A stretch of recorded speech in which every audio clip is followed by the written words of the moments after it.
Il est 19h sur CNews, merci d'être avec nous pour Face à Philippe de Villiers. Cher Philippe, bonsoir. Bonsoir Elliot. Plaisir de vous retrouver, Geoffroy Lejeune. Ça me fait du bien de vous retrouver sur le plateau de CNews. On ne se quitte plus. On ne se quitte plus, on a passé quasiment la semaine ensemble. Avec Geoffroy Lejeune, on a failli lancer une hola, comme mardi soir, regardez, au Dôme de Paris. Cher Philippe de Villiers, vous souhaitez remercier, j'imagine. Il y avait 4000 personnes, plus de 4000 personnes mardi soir. On en parlera évidemment dans cette émission, puisque on reverra aussi l'émotion d'Harmony Commune, la standing ovation pour Harmony Commune. C'était un grand moment. Hein. Oui, alors c'est un grand moment parce que il y avait quelque chose de rare. Et je connais bien le Palais des Sports. C'est votre salle un peu. Alors depuis longtemps. Mais j'ai jamais senti un moment d'une telle intensité, d'une telle émotion, où il y a vraiment un public qui ne fait plus qu'un, des cœurs ouverts, des cœurs à l'unisson, et un enthousiasme français absolument exceptionnel. Voilà, c'est très, très émouvant. Et on a retrouvé notre... Et donc, il faut féliciter le patron du JDD, hein, toujours humble. Il faut discret. féliciter les organisateurs qui étaient Ludovic et Paul. Toute son équipe, mais vraiment, c'était... les gens ne se rendent pas compte, mais je vais leur dire... toutes ces équipes qui travaillent à CNews, à Canal+, au JDD, au JD News, etc., dans ce qu'on appelle le groupe, dirigé par le Breton, c'est magnifique. C'est magnifique. Il y a une atmosphère magnifique. Quel moment. Et on en parlera évidemment. Alors, on est jalousé, vous savez. Ah oui ? Oui. Mais alors, c'est drôle parce que je racontais à Pascal Praud à l'instant que dans le temps, pendant 40 ans, quand je participais à un événement comme ça, on disait aux personnalités, rentrez dans vos loges pour éviter les sons des journalistes de la gauche bien pensante qui cherchaient évidemment à nous piéger. Et là, c'était l'inverse. C'est nous qui étions dans les couloirs et c'est eux qui se planquaient, en fait. Et on salue tout le monde. Et on remercie évidemment tous les Français qui sont venus ce mardi soir au Dôme de Paris pour le premier événement Face à vous. Et peut-être, qui sait, il y en aura d'autres. Cher Philippe de Villiers, vous souhaitez commencer par cette image qui nous vient non pas de France, mais de Belgique. C'est une information relayée par le média La Libre, l'un des grands titres de presse chez nos voisins belges. Et on peut lire « La ville de Bruxelles opte pour une crèche de Noël en tissu et sans visage, un mélange inclusif pour que tout le monde s'y retrouve ». Geoffroy Lejeune. Question très simple, Philippe, pourquoi cette image vous a-t-elle marqué ? Parce que c'est un acompte sur les temps à venir. Cette image, elle a été épinglée par Florence Bergeau-Blaclair. C'est elle qui l'a lancée sur son compte Twitter. Et en la regardant, je me suis dit, par un système de poupée gigogne, 3 choses. D'abord, il faut bien regarder l'image, ce qu'elle signifie. Il n'y a plus de visage.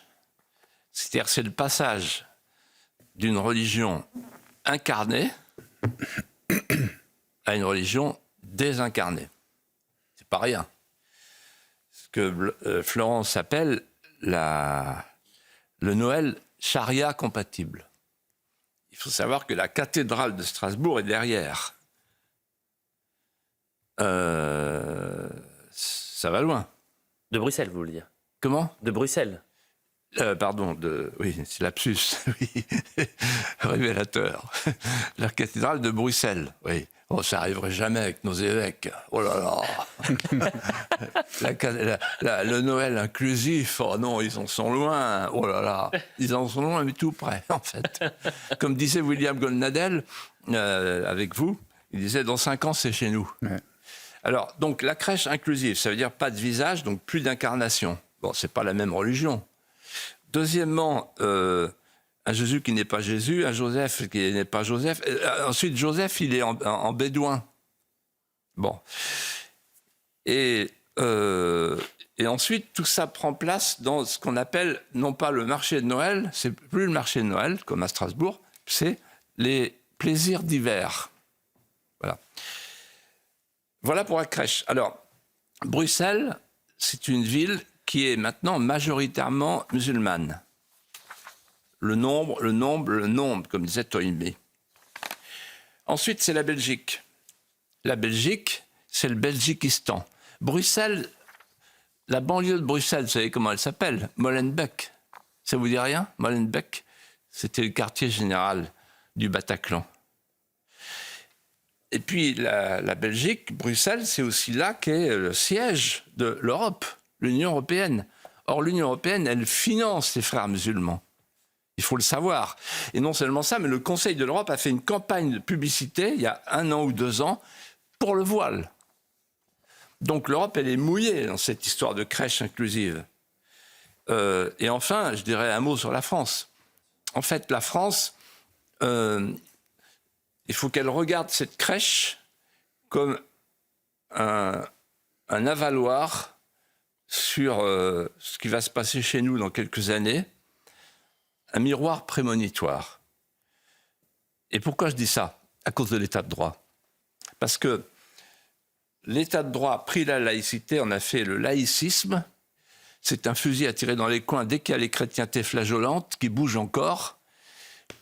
Et il y a une chose qui m'a marqué, qui m'a fait faire un chapitre dans mon livre Populicide, où je dis « Je sens venir le califat ».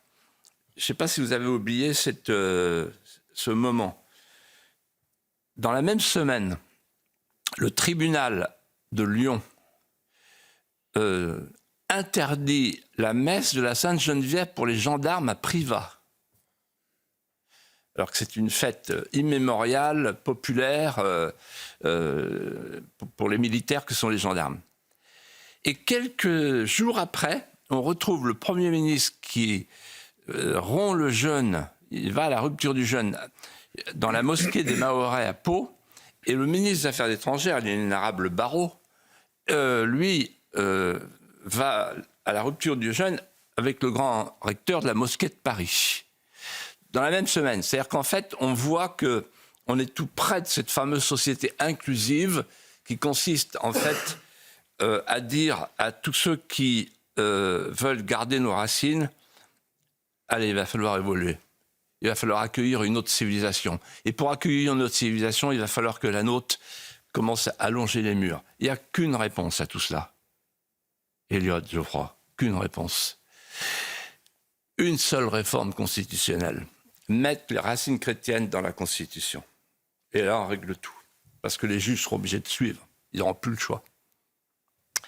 Parlons de la liberté de la presse à présent, Philippe de Villiers, de la liberté d'expression. On regarde un souhait du président de la République de labelliser les médias, des médias dignes de confiance ou non. Je vous propose d'écouter Emmanuel Macron, c'était cette semaine. Je pense que c'est important qu'il y ait une labellisation faite par des professionnels qui puissent dire « ceci correspond à la déontologie de gens qui manipulent de l'information ». C'est une matière dangereuse, en fait, l'information. Et donc, il y a des règles déontologiques. Ce n'est pas à l'État de dire, parce qu'il faut faire attention, ce n'est pas le gouvernement ou l'État qui peut dire « ceci est une information, ceci n'en est pas ». On n'a pas non plus envie de tomber là-dedans, parce que ce n'est pas ça une démocratie. Ça devient assez rapidement, sinon, une autocratie. Ce n'est pas moi qui dis tous les matins l'information de la Voix du Nord est bonne ou pas bonne. On reviendrait en arrière de 10 cases. Alors, c'était le 19 novembre dernier. Et je vous propose une citation, celle d'un journal, un média digne de confiance. RTL, bien sûr, nos excellents confrères. Pour garantir l'indépendance du dispositif, le président souhaite que ce label soit attribué par des professionnels des médias. Il a notamment cité le Journalism Trust Initiative, une démarche portée par Reporters sans frontières et déjà soutenue dans les cadres des États généraux de l'information en 2024. Geoffroy Lejeune. Ouais, tout un programme. Philippe, qu'est-ce que vous pensez de cette volonté de labelliser les médias? Écoutez, je suis tombé de l'armoire. Parce qu'on avait déjà l'ARCOM, maintenant on est à l'ARCOM puissance 1000. Labelliser, le verbe, est très important, arrêtons-nous sur le verbe. Parce que c'est le vocabulaire de Serge Papin, le ministre des PME. Là. C'est les grandes surfaces, en fait. Les caddies, les produits, les têtes de gondole, on labellise. les prunes, les poireaux, on labellise tout. Bon. Et là, on va labelliser les hommes politiques, on va labelliser les éditorialistes, on va labelliser les sites d'information. Alors, donc on dit, vous, homme politique, bon, vous êtes un yaourt, donc on va vous donner un label de yaourt. Donc, mais ça va bien, en fait. Beaucoup d'hommes politiques sont des yaourts de grande surface, le font près du couvercle, crémeux à cœur. Donc, ils sont prêts à cette labellisation. Ils sont ravis, d'ailleurs. Ils sont ravis d'être jugés par des professionnels. Les professionnels de la profession, comme disait l'autre. Et, alors, en fait, je vais vous dire, ça signifie quelque chose qu'il faut dire à nos amis téléspectateurs, auditeurs. Le système panique. Pourquoi ? Parce que l'idéologie progressiste est en train de perdre pied. Moi, j'ai une date en tête. C'est le 12 avril 2025. Double page dans le journal Le Monde. Un papier signé du prophète médiatique de la gauche finissante, Pierre Rosanvallon. L'homme qui parle au nom de ce que Paul Valéry avait appelé les professions délirantes. Et il a ce mot au cœur de son papier, il dit « C'est très grave la situation, la démonisation du populisme ne fonctionne plus. » La démonisation, c'est-à-dire vous êtes un démon, là il y a 2 démons, là, même 3. Vous le premier. Hein. Des diables, quoi, vous voyez ? Bon. Donc, quand on dit vous êtes des... Mais ça ne fonctionne plus, parce que les gens continuent à lire le JDD, à regarder CNews, etc. Donc, il faut trouver autre chose. Ensuite, il y a à Davos le long sanglot du violon de Madame van der Leyen, l'impératrice de la norme, qui murmure à la fin de son discours, à la fois épuisée et impuissante,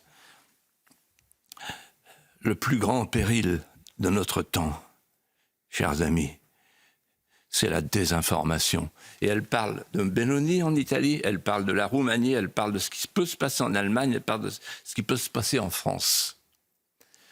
Le danger populiste. Des fois que le peuple voudrait reprendre le pouvoir et nous imposer ses fantaisies. Par exemple, rétablir les frontières, en finir avec l'insécurité, avec le sentiment d'insécurité, etc. Voilà.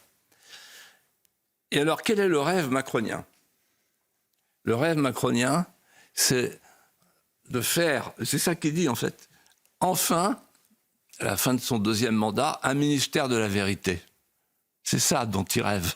Mais il ne sait pas que ça a déjà été fait dans un livre par Orwell. Et il ne sait pas ce que Solzhenitsyn, moi, m'a raconté. Il m'a dit, le système s'auto-raconte, en parlant de l'Union soviétique. Et là, il rêve, Macron, que le système s'auto-raconte. En Union soviétique, il disait, vous savez, l'année, cette année a été exceptionnelle pour la récolte de céréales, exceptionnelle pour les betteraves, etc. Alors tout le monde savait que le système ment, et le système savait qu'il mentait. Mais bon, c'était un mensonge d'État qui était considéré comme normal. Voilà. Donc le système s'auto-raconte. En fait, c'est ça ce à quoi on assiste. Et ce que veut Emmanuel Macron, c'est que les organes officiels continuent à diffuser la vérité au nom du ministère de la Vérité. Donc, par exemple, Crépol, c'est un fait divers, Lola, c'est un fait divers, etc., etc. L'Ukraine va gagner la guerre, etc., etc. On entend tout ça. Bon. Donc ça, c'est les professionnels, vous voyez. Et puis ensuite, l'Arcom. Donc l'Arcom est chargé de veiller sur tout ça. Donc par exemple, l'Arcom dit Philippe de Villiers, on le classe comme une personnalité politique, bien qu'il ne soit pas membre d'un parti et qu'il ne soit pas élu, mais par contre pas Roselyne Bachelot, pas Dupond-Moretti, pas Cohn-Bendit, eux, ils ne sont pas décomptés. C'est le système de la justice distributive, oui, en fonction des talents et des étiquettes. inventé par l'ARCOM. Et puis ensuite, il y a la judiciarisation, parce que ce que dit Rosan-Vallon dans son papier, c'est ça qui va se produire. Écoutez bien, il dit les juges incarnent autant que les élus le principe de la représentation du peuple, c'est-à-dire de la souveraineté. Les juges incarnent autant que les élus. Donc en fait, c'est la judiciarisation, et j'ai cru voir un bandeau cet après-midi sur CNews, Macron va demander qu'il y ait un référé à chaque fois. Un référé sur ce qui est dit, donc un référé immédiat. Donc en fait, voilà. Et qu'est-ce qu'il y a derrière tout ça? Et j'en termine. En fait, il y a une idée simple, une ligne de fuite. Ce qu'ils veulent faire, c'est créer un corpus juridique qui prépare un conditionnement psychologique. Pour aller où? Pour aller à la société de surveillance, croyez-vous? Non. Non, plus que ça, mieux que ça. C'est ça le ministère de la Vérité d'Orwell.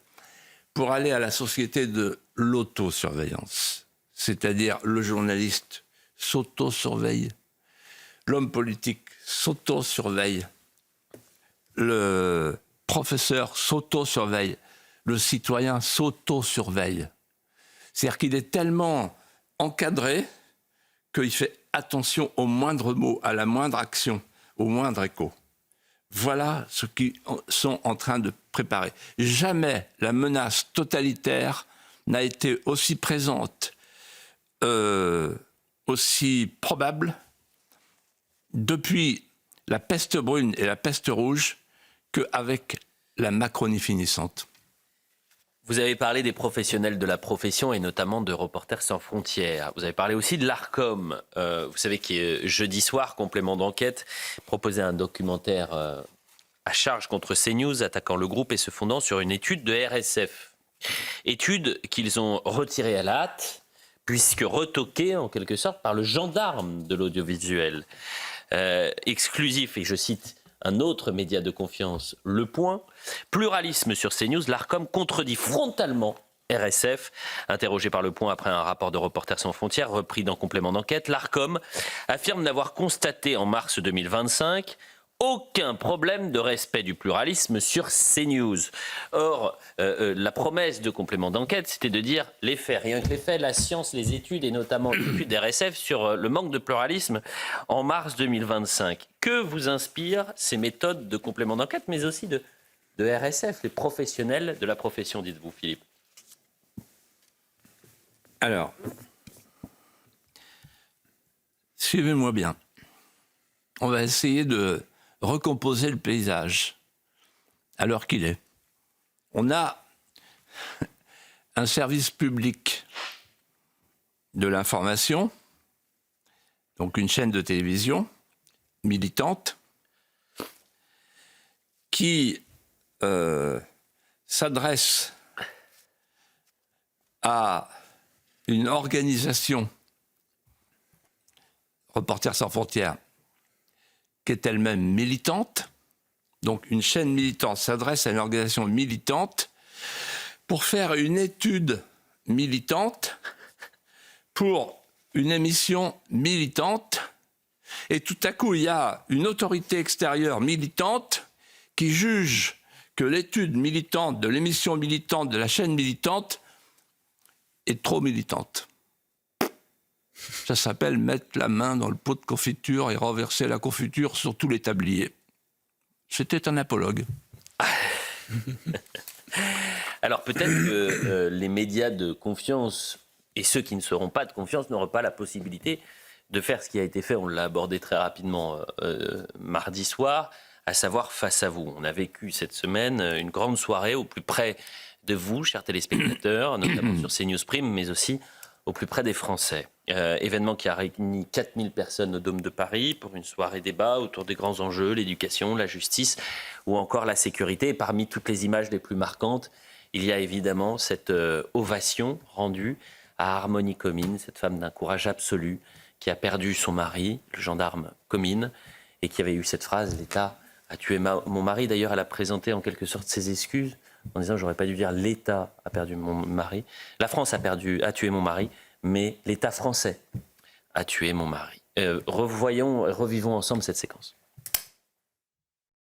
Harmonie Comines, vous êtes mère de famille, femme d'un homme gendarme qui a été tué le 26 août 2024 dans les Alpes-Maritimes, fauché par un chauffard multirécidiviste après un refus d'obtempérer. Et vous êtes aussi une Française engagée qui n'a pas hésité à prendre et reprendre la parole pour faire évoluer la réponse pénale et ainsi mieux protéger ceux qui le méritent. Et merci infiniment d'être là ce soir. Merci à vous.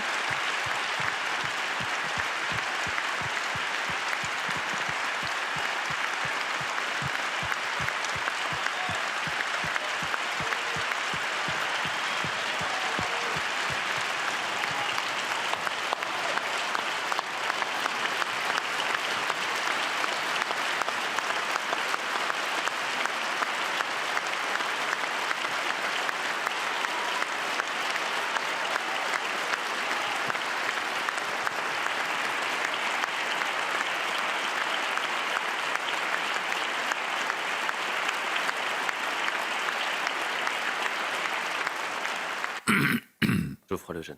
C'est vrai que c'était très émouvant. Oui, de le revoir aussi. Ouais. C'est émouvant. Et un peu dur de revoir ces images. Ouais. Vous l'avez croisé, vous racontez dans Populicide que vous l'avez rencontré cet été, Harmonie Comines. Qu'est-ce que vous avez à lui dire, Philippe? C'était un moment captivant, déchirant. Quel courage, quelle force d'âme. Et 4000 personnes qui sont à l'unisson et qui portent une douleur inextinguible, une souffrance infinie, la souffrance infinie d'une femme qui raconte et d'une épouse qui accuse et qui commence par s'excuser. Elle avait dit « La France a tué mon mari ». Et elle dit « Pardon, j'aurais voulu dire « L'État français a tué mon mari ». Non, pas pardon. Non, moi je retiens la première formule, c'est la meilleure. Parce que elle a ainsi interpellé une France somnolente, une France insouciante, une France ignorante. Et ce qu'elle a fait mardi soir, c'est très important, elle a brisé le mur de silence. Le mur du silence est tombé. Le mur du silence, il est tombé parce que elle et d'autres femmes. Songez que dans la même semaine, on a eu 2 femmes remarquables, Harmonie Comines et la maman d'Elias, chez Sonia Mabrouk, qui ont brisé le mur du silence. Et on comprend la panique du pouvoir et du système de la société de connivence. Pourquoi ? Parce que jusqu'à présent, il y avait une convention qui était respectée avec les chiens de garde. La convention était la suivante. Quand il vous arrive un drame, vous gardez ça pour vous. Vous vous renfermez et vous pleurez tout seul. Ah, si, vous pouvez faire une chose, participer au rituel. Marche blanche. Ah oui, ça, oui. Marche blanche. Silence, marche blanche. Riposte des bougies, riposte des peluches. Peluches. Ouais. Et puis, surtout, vous dites, tu n'auras pas ma haine. C'est-à-dire qu'on traite ça comme le réchauffement climatique, quoi. Un slogan. Et pourquoi tout ça ? Vous savez très bien, vous. Parce qu'il ne faut pas qu'il y ait de récupération. Parce que si tout à coup, les victimes se mettent à dire « c'est pas un fait divers, c'est un fait de société », ça change tout. Quand la maman d'Elias, par exemple, raconte non,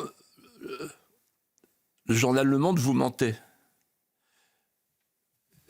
Il n'a pas été tué avec un couteau, il a été tué avec une machette. Donc elle désigne la tropicalisation des mœurs de la France d'aujourd'hui. c'est intéressant que les familles de victimes s'expriment, parce qu'elles rectifient les faits. Aux grandes dames de la société de connivence, qui est la société du mensonge d'État. Et donc, en fait, toutes ces femmes, toutes ces mères, la maman de Philippine, la maman de Lola, qui ont décidé de se lever depuis quelques mois, elles sont dans l'oblation. Admirable, l'oblation civique. Pourquoi? Parce qu'en fait, elles disent, par exemple, la maman d'Elias, elle dit, lisez le rapport de septembre 2025, je l'ai lu. Ils expliquent, par exemple, qu'un des deux criminels est parti en réinsertion au Togo pendant 10 mois. Non mais ils se foutent de notre gueule. Et donc, en fait, toutes ces femmes, elles sont admirables, sont des héroïnes. Parce qu'au lieu de garder leur douleur pour elles, sois sage ma douleur et tiens-toi bien tranquille, elles vont sur le forum et elles disent, maintenant on vous demande des comptes pour qu'il n'y ait plus d'autres Philippines, d'autres Elias, d'autres Eric Comyn. Et donc elles interpellent les pouvoirs publics et elles disent à la puissance publique, cessez d'être l'impuissance publique. Redevenez l'État régalien pour lequel on vous a confié notre sécurité et la promesse de notre protection. Philippe de Villiers, on continue de parler justement de ce système qui vacille. Et vous avez parlé de cette idée du système et d'une Europe progressiste, sans frontiériste. Et face à cela, vous avez mené un combat pendant des années sur l'idée de la nation, d'une nation souveraine. Et là, on rentre dans les archives. J'ai retrouvé une séquence, je le dis aux auditeurs, aux téléspectateurs, elle fait 2 minutes 30. C'est le fruit d'un débat de 1994, qui est tellement d'actualité, entre vous et Bernard Kouchner. C'est sur France 2, si je ne m'abuse. Et à l'époque, c'est un certain Paul Amar qui anime le débat. Paul Amar qu'on peut retrouver régulièrement sur l'antenne de CNews et d'Europe 1. Voyons cette séquence. Un homme du passé, 94, ouais, Philippe de Villiers. Ouais. Vous n'avez pas compris parce que la logomachie est la même. Mais l'Europe se porte bien. Oui. 94. Ça va dans le bon sens. Ça va dans le bon sens. Et alors, il y a 3 choses. Premièrement, ça va bien. Deuxièmement, ça peut aller mieux si on fait plus d'Europe. Comme l'Union soviétique disait, ça va bien, il y a du socialisme, il va faire plus de socialisme. On va découlaquiser les paysans et ça ira encore mieux. Et puis, troisièmement, il y a un danger extérieur. Ça, c'est le principe des pouvoirs faibles. Tous les pouvoirs faibles disent, il y a un danger extérieur, donc resserrez-vous. Donc, faisons une union fédérale. Voilà. Et moi, ce que je vais vous dire ce soir, là, pour la première fois, c'est que ce modèle européen, qui est celui de Kouchner et de sa bande, bientôt, ils pourront plus se montrer. Parce que ce modèle européen, il est aujourd'hui caduc, obsolète. Je m'explique. Quand j'entends Kouchner et quand j'entends Emmanuel Macron, c'est le même discours, exactement les mêmes mots. Et en fait, je me dis, ces gens-là sont victimes de l'effet d'hystérésis. Est-ce que vous savez ce que c'est que l'hystérésis? Précisez.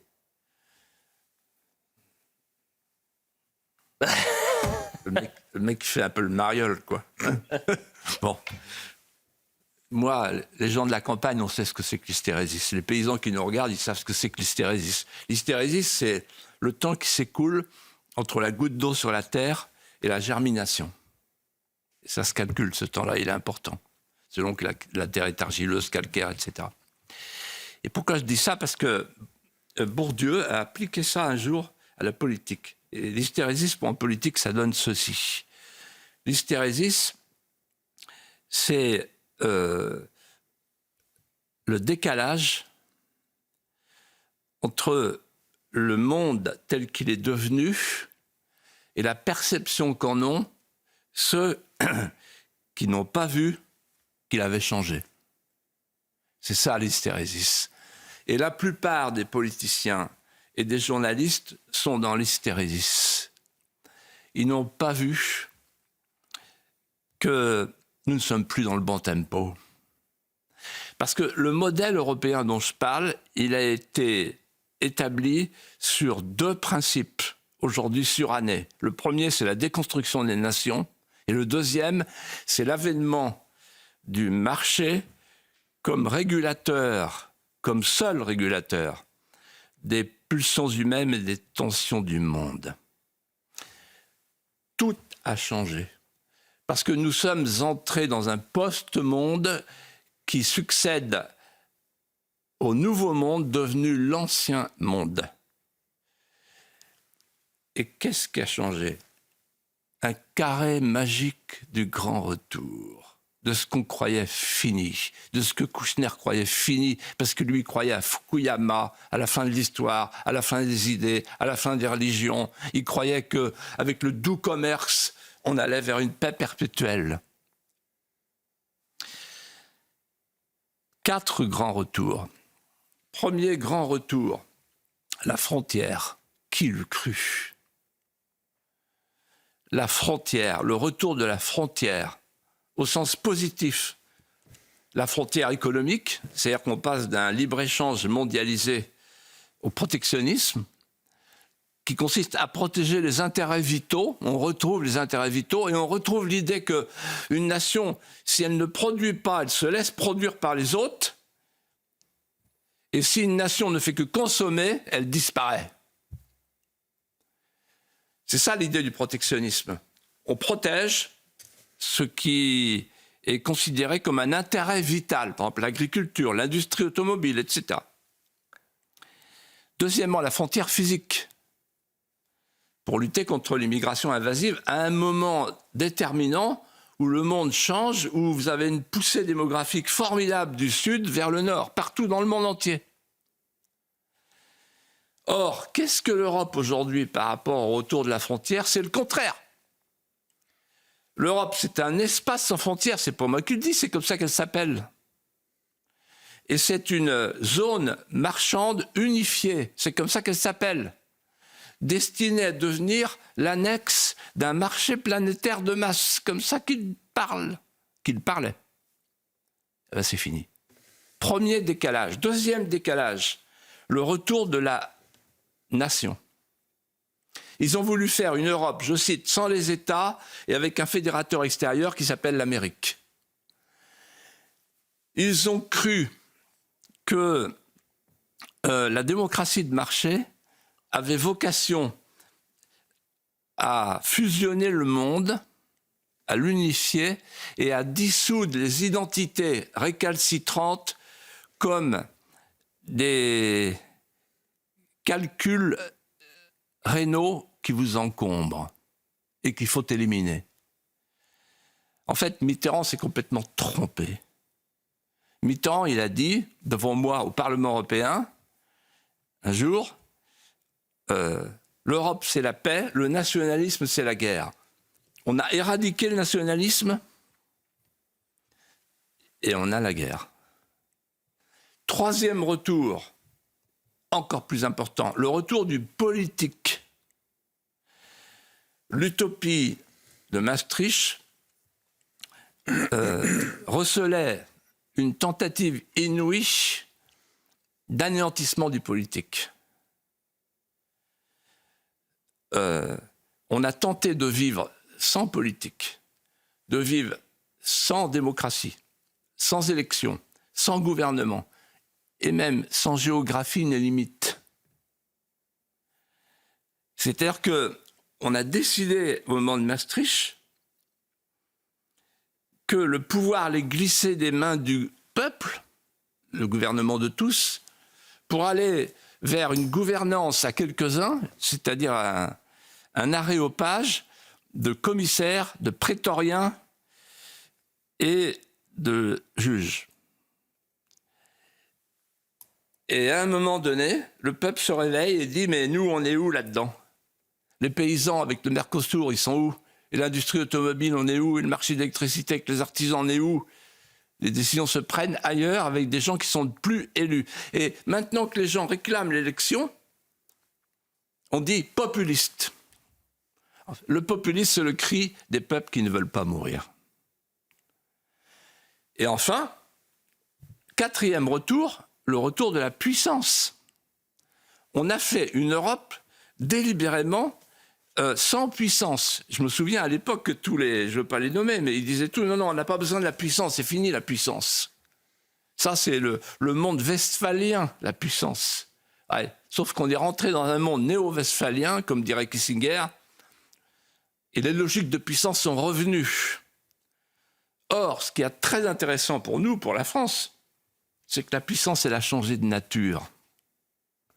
Du temps de Vidal, de la Blache et de Taylor, la puissance était identifiée à la dimension, à la taille, à la masse pondérale. C'est fini. On n'est plus dans le quantitatif, on est dans le qualitatif. La puissance aujourd'hui, elle est comparable à l'atome, au microprocesseur, semi-conducteur, c'est-à-dire que c'est la miniaturisation de la puissance. C'est-à-dire que vous pouvez avoir une nation très grande et impuissante, et vous pouvez avoir une nation petite mais puissante. Ça, c'est complètement nouveau. Pourquoi ? Parce que la puissance de demain, c'est la combinaison contradictoire de l'infiniment petit et de l'infiniment puissant. Et donc, je résume, le retour de la frontière, le retour de la nation, le retour du politique, le retour de la puissance. Ces 4 tours expliquent ce qui va se passer dans les mois qui viennent, dans les années qui viennent. L'Union européenne est morte. Elle est comme le canard dans la cour de ferme qui continue à courir, mais il n'a plus de tête. Le Frexit est devant nous. Il est inéluctable. Pourquoi faire ? Pour faire une autre Europe. Pour faire l'Europe du général de Gaulle. Aujourd'hui, on fait l'Europe de l'Atlantique à la Vistule. On a failli la faire de l'Atlantique à l'Aral avec les Turcs. Il faut faire la grande Europe un jour, parce qu'il faudra se retrouver de l'Atlantique à l'Oural. Vous savez qui a dit « L'histoire peut tout, sauf changer la géographie ». Saint-Aignan. Oui. Je commence à vous connaître. Autre sujet à présent, Philippe de Villiers, mais c'est intimement lié à l'archive précédente, d'il y a 30 ans, puisqu'on va parler du service militaire, qui a été suspendu en 1996. Le service militaire volontaire ou service national, remis au goût du jour par le président de la République, il doit concerner dans un premier temps 3 000 jeunes la première année. L'objectif, c'est 10 000 par an à partir de 2030 et 40 à 50 000 d'ici 2035. Écoutons Emmanuel Macron. Oui, notre jeunesse a soif d'engagement. Il existe une génération prête à se lever pour la patrie.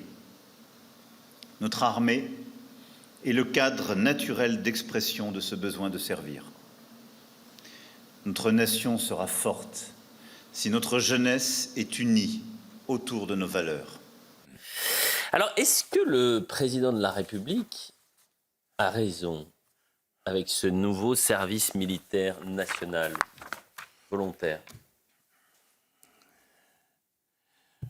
Alors, je ne vais pas vous répondre comme ça. Comme les hommes politiques, je ne réponds pas. Non, mais... Bien fait de vous ficher.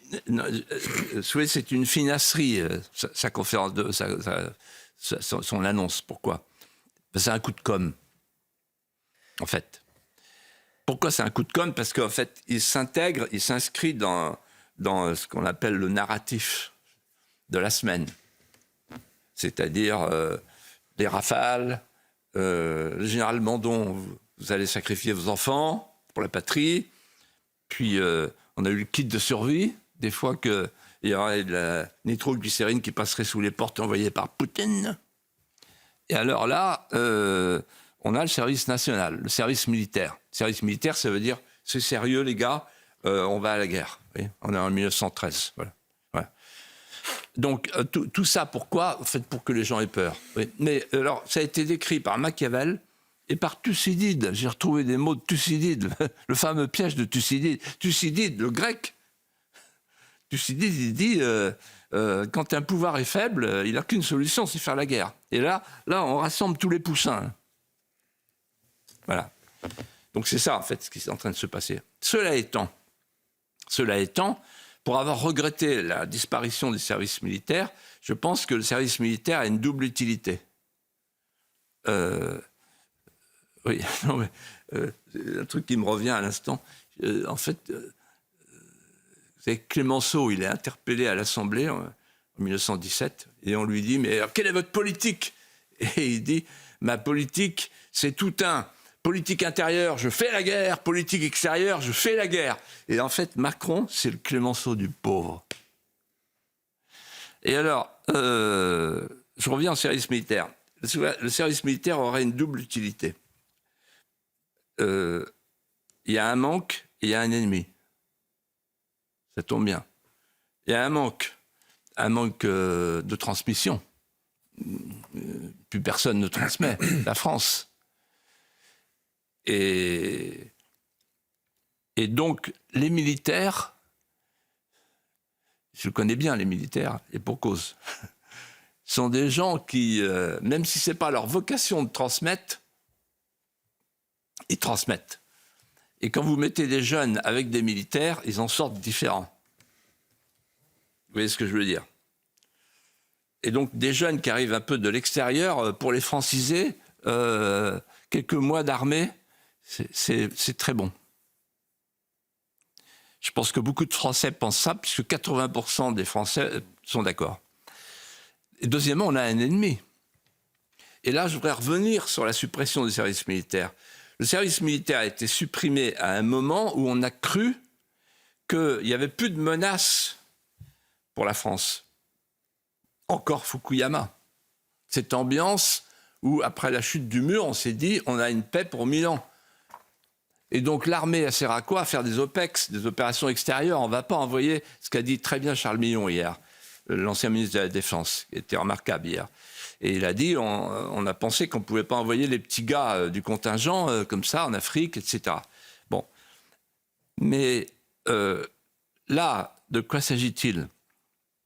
Il s'agit de ce qu'on appelait dans le temps la DOT, la défense opérationnelle du territoire. Vous vous rendez compte que Giscard, il a supprimé les renseignements généraux au moment où on en avait le plus besoin, finalement. C'est-à-dire qu'il y a un islamisme rampant, un islamisme conquérant, il y a les frères musulmans, il y a des gens qui nous font la guerre, chez nous, une guerre, comme dirait là encore Florence Bergeau-Blacker, de basse intensité, pour faire de la France à terme une société charia compatible.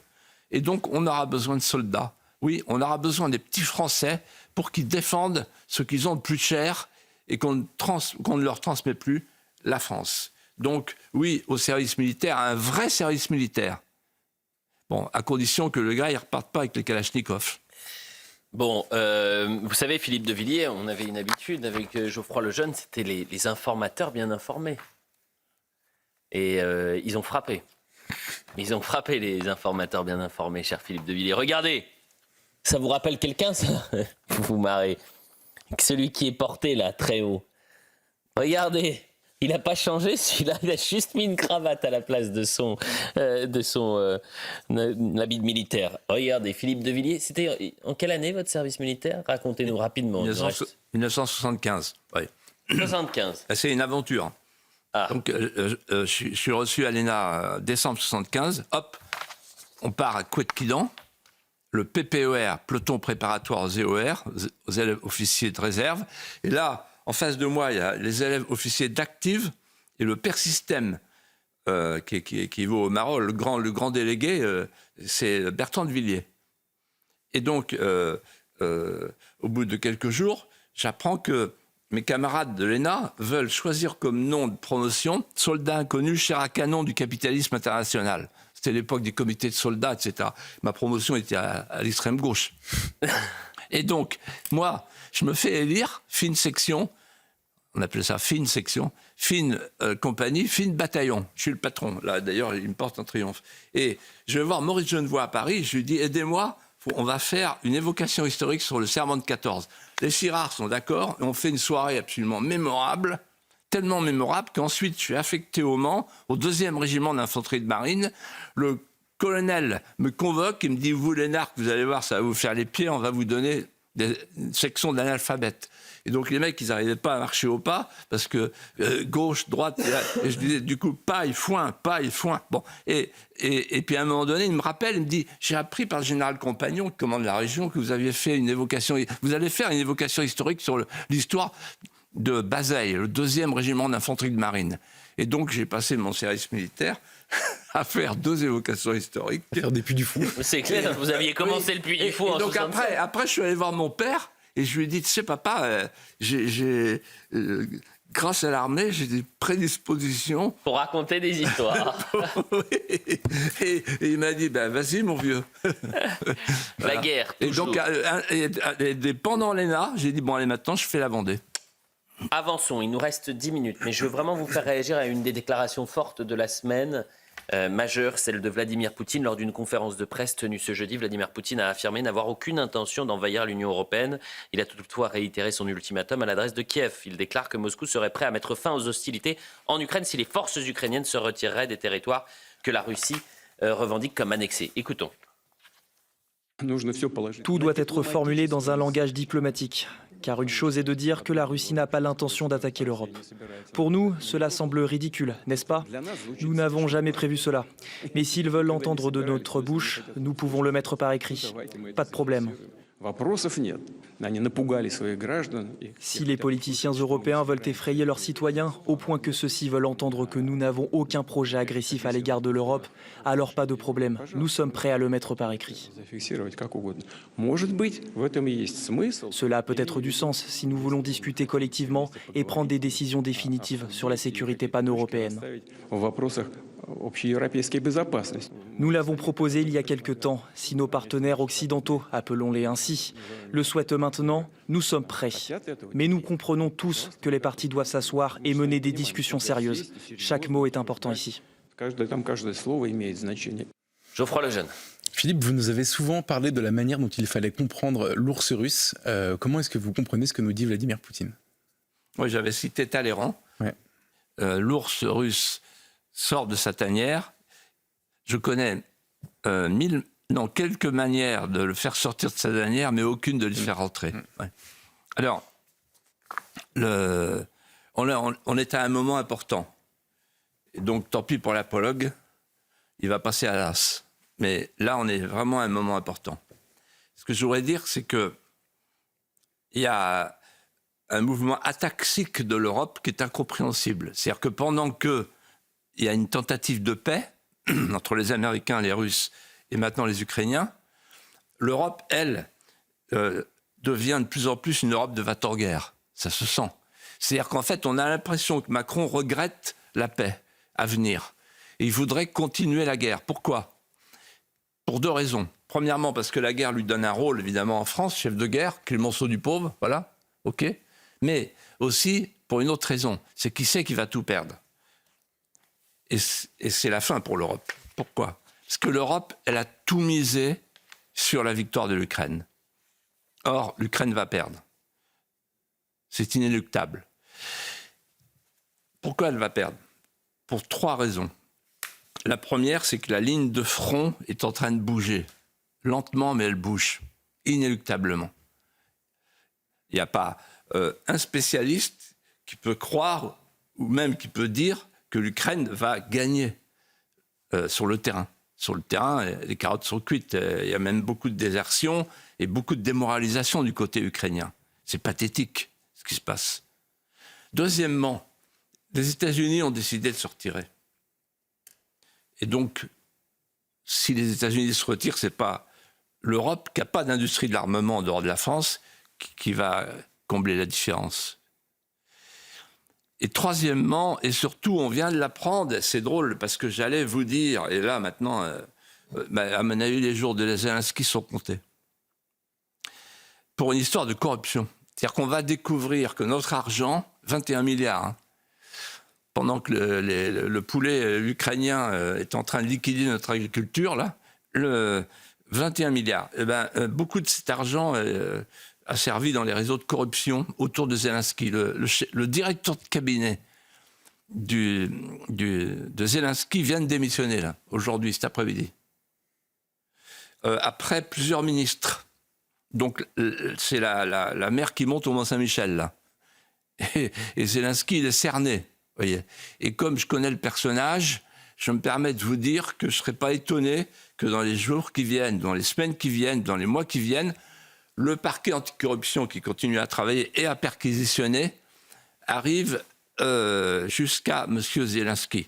Donc, il n'est pas en situation aujourd'hui de négocier une paix à son avantage. Voilà. Alors maintenant, je vais aller plus loin. Premièrement, cette guerre n'est pas notre guerre. Et deuxièmement, la Russie n'est pas notre ennemi. Je suis le seul à dire ça, avec Pierre Lelouch et Luc Ferry, dimanche dernier, avec un grand courage et une grande intelligence, qui a dit ça sur une autre chaîne. Nous sommes peu nombreux, c'est le moins qu'on puisse dire, mais c'est nous qui avons raison. Pourquoi ? L'Ukraine n'est pas notre guerre. Alors, ça tombe sous le sens, mais quand même, je vais le dire. Pourquoi c'est pas notre guerre ? Parce que l'Ukraine n'est pas en Europe. L'Ukraine, c'est pas l'Union européenne. Donc, on n'a rien à faire en Ukraine. C'est pas notre problème. Deuxièmement, ce sont deux peuples slaves. Solzhenitsyn m'avait dit 2 cousins germains qui se battent entre eux. Et il y a une histoire intriquée qui dure depuis 9 siècles entre eux. Par exemple, le baptême du peuple russe, c'est le Dniepr à Kiev en 988. Le baptême du premier tsar, Vladimir, c'est Chersonèse en Crimée. Donc, il est évident que pour les Ukrainiens et pour les Russes, la relation est une relation affectueuse, une relation affective, aujourd'hui contrariée, mais une relation quasi familiale. Donc, ça n'a strictement rien à voir avec 1938, mais tout à voir avec 1914, si on continue. C'est-à-dire que c'est vraiment une guerre interne, à la fois une guerre de sécession et une guerre civile, une guerre intrafamiliale. Ensuite, la Crimée a toujours été russe. Elle a été donnée à l'Ukraine en 1954, mais avant, elle était russe. Du temps de Catherine, elle était russe. Les régions russophones du Donbass sont des régions qui parlent russe. Et il y a eu 2 fautes de l'Occident, 2 fautes graves, 2 fautes. Premièrement, l'OTAN n'aurait jamais dû dire « on va intégrer l'Ukraine ». C'est ça qui a mis le feu aux poudres, parce que Poutine a répondu « je ne veux pas d'une puissance nucléaire à mes portes ». On peut le comprendre. C'est une erreur stratégique majeure. Et c'est ce que pense Trump et Vance aujourd'hui. Et ils ont raison. Et beaucoup de gens de bon sens, même en Europe. Et deuxième erreur, les accords de Minsk. Parce que les accords de Minsk, s'ils avaient été appliqués, on n'aurait pas eu la guerre. Or, Merkel et Hollande, je ne sais pas si vous vous souvenez, ont fait une confidence aux médias scandaleuse en disant, en fait, on n'a jamais cru aux accords de Minsk, c'était pour gagner du temps, pour faire gagner du temps à l'armée ukrainienne. Voilà. Alors maintenant, je dis, non seulement ce n'est pas notre guerre, mais la Russie n'est pas notre ennemi. Si on cherche un ennemi, comme l'avait dit Nicolas Sarkozy dans le Figaro il y a peu de temps, la menace existentielle pour nous, elle vient du Sud. Il faut regarder ce qui se passe en ce moment en Afrique. Et surtout, la menace existentielle, c'est une menace démographique, avant tout. Donc ce n'est pas la Russie. La Russie, elle était 2500 km. Et Poutine vient de répéter qu'il n'a aucune intention d'attaquer la France. Voilà. Et j'ajoute la chose suivante. Quand bien même il attaquerait les pays de Baltes, nous, on n'est pas dans... qu'est-ce qu'on fait dans l'OTAN, nous ? Nous, on est la France. Et la France, elle est protégée, grâce au général de Gaulle, par la puissance atomique. Donc, nous, on a un sanctuaire. Voilà. Et donc, notre problème, nous, c'est la France, les intérêts vitaux français. Donc vouloir faire la guerre chez les autres, pour les Lituaniens, etc., c'est absurde. Par contre, il faut qu'on défende le sanctuaire français. Voilà. Et en fait, il y avait un article dans Le Point, excellent, cette semaine, qui dit, qui dit très bien les choses. Il dit « L'Europe déclassée est en face de 3 menaces. La première menace, c'est les États-Unis. Pourquoi ? Parce que les États-Unis ne nous considèrent plus comme des partenaires, même plus comme des protégés, mais comme des consommables. Et nous, on est encore dans l'OTAN. alors qu'on est les seuls à avoir en Europe une industrie de défense indépendante. Deuxièmement, la Chine. La Chine, elle aspire notre industrie, elle aspire notre commerce dans nos villes, avec les colis, Chine. Et enfin, elle est en train de racheter les ports, Hambourg après le Pirée. Et enfin, elle est le fournisseur du Green Deal. Panneaux photovoltaïques, éoliennes, etc. Tout ça, c'est la Chine. Bientôt, on va devenir un protectorat chinois, un protectorat américain, un protectorat chinois. Quant à la Russie, quand elle regarde maintenant vers la Chine. Et vous savez ce que c'est tout ça? Je vais vous faire une confidence. C'est l'application de la doctrine Brzezinski. En 1997, Brzezinski, qui est un Polonais, devenu américain, a fait un livre qui s'appelle Grand Échiquier, dans lequel il a dit « Celui qui dominera l'Eurasie dominera le monde ». Mais il avait dit, voilà, il y a 2 précautions à prendre. Se servir des Européens comme de proxy, les Européens, les proxys, comme le Hamas pour l'Iran. Et ensuite, deuxièmement, couper l'Europe en 2 et la séparer de la Russie. Or, je le répète, l'histoire commande tout sauf la géographie. Ce que disait très bien Lelouch dans le Figaro Magazine, de manière brillante comme d'habitude. Il faudra bien qu'un jour on se retrouve. Il faudra bien qu'un jour, quand tout ça sera fini, on fasse la grande Europe. Sinon c'est fini pour nous. C'est fini pour l'Europe et c'est fini pour la France. Il faut que la France redevienne une grande puissance, une puissance mondiale, et qu'elle quitte ce boulet et qu'est l'Union européenne de Van der Leyen. Merci Philippe de Villiers. Vous parlez de Pierre Lelouch, il sera notre invité dans quelques instants dans l'heure des pros. Un grand merci Philippe de Villiers, Geoffroy Lejeune, merci. Merci à tous les téléspectateurs qui chaque vendredi soir sont toujours plus nombreux sur CNews et également très nombreux, tout aussi nombreux, sur Europe 1 le samedi matin. Merci. Dans un instant, l'heure des pros.